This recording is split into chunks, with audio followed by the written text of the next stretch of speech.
रामेश्वरम एक ऐसा तीर्थ जहां मोक्ष की कामना में लाखों लोग 22 पवित्र कुंडों में स्नान करते हैं। कहते हैं इन तालाबों में डुबकी लगाकर हर पाप मिट जाता है। लेकिन क्या आपने कभी सोचा है कि पवित्रता की आड़ में कोई भयावह रहस्य छुपा हो सकता है? मैं एक लोग हूँ जिसने इन सभी तालाबों में स्नान करने का साहस किया, ये सोचकर कि जीवन बदल जाएगा। लेकिन जो कुछ मेरे साथ हुआ उसने मेरी आत्मा को झकझोर दिया।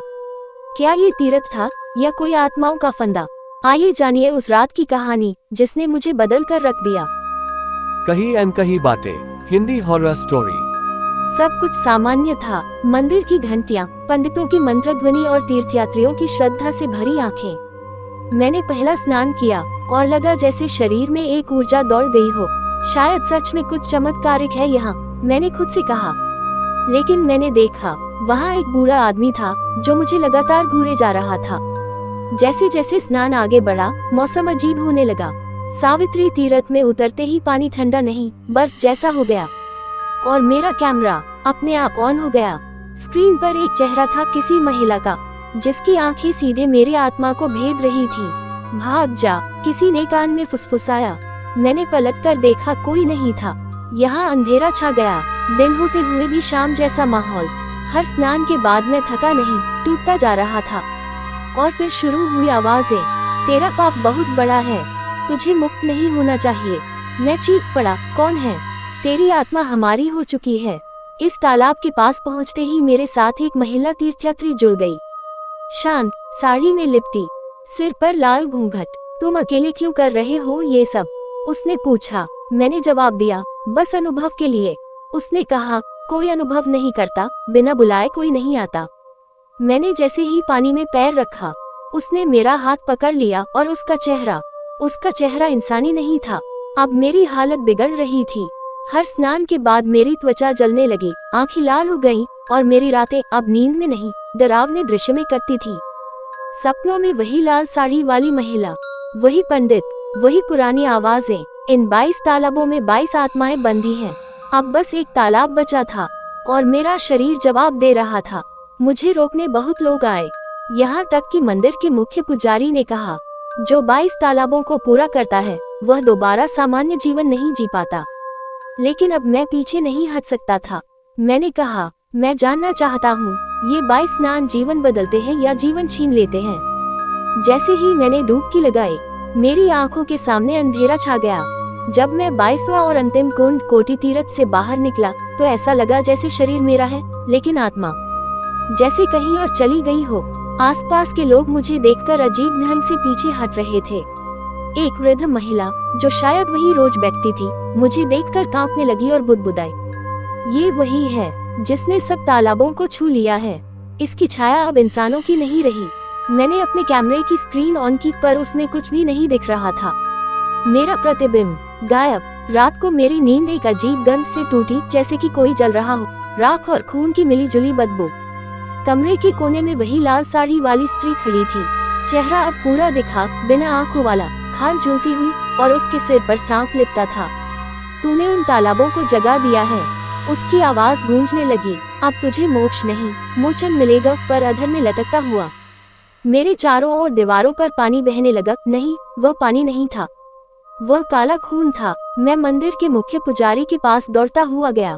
उसने मुझे देखकर मंदिर के दरवाजे बंद कर दिए। जो कर लिया है उसका उपाय नहीं है, उसने कहा। पर मैं गिड़गिड़ाया, मुझे बताए ये सब क्या है?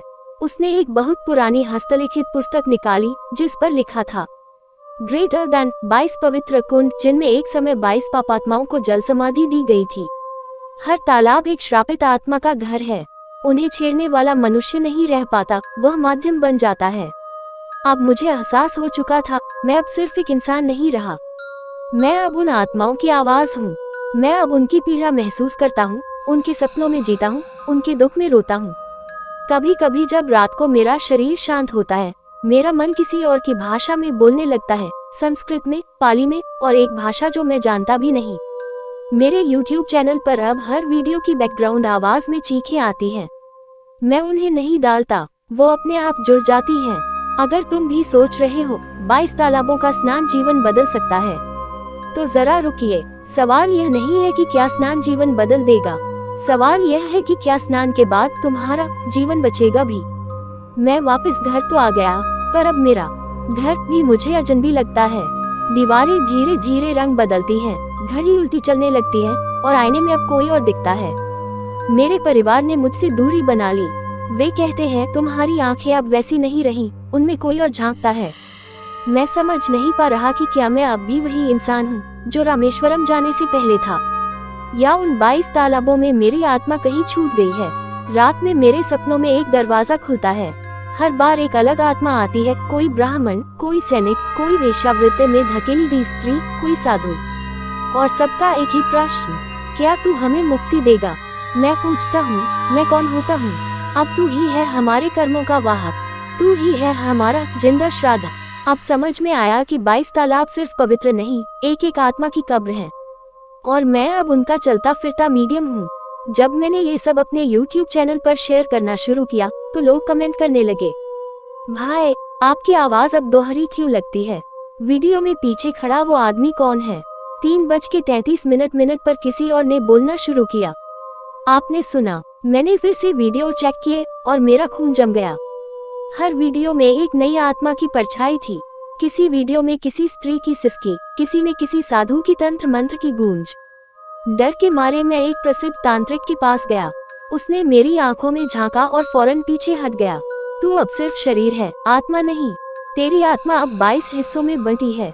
मैं चिल्लाया, क्या इसका कोई उपाय है।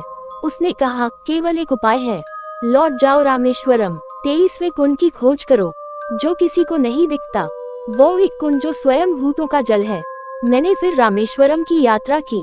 मंदिर बंद थे, पुजारी मुझसे आंखें चुराने लगे। आखिर एक बूढ़ी अंधी औरत ने मेरी बांह पकड़कर फुसफुसाया, जिसे सब भूल गए, वो कुंड वहाँ है जहाँ कोई अपनी परछाई नहीं देखता, छाया कुंड। मैं अंधेरे में वहाँ गया, एक सूखा गड्ढा, पर जैसे ही मैं करीब गया जमीन हिलने लगी और उसमें काला जल भरने लगा। जल में कोई चेहरा था, मेरा चेहरा, पर विकृत, मुझसे नफरत करता हुआ। उस कुंड से एक आवाज आई, या तो इन 22 आत्माओं को ले जा या उनके साथ समा जा। मैंने 22 दिए जलाए, एक एक आत्मा के लिए।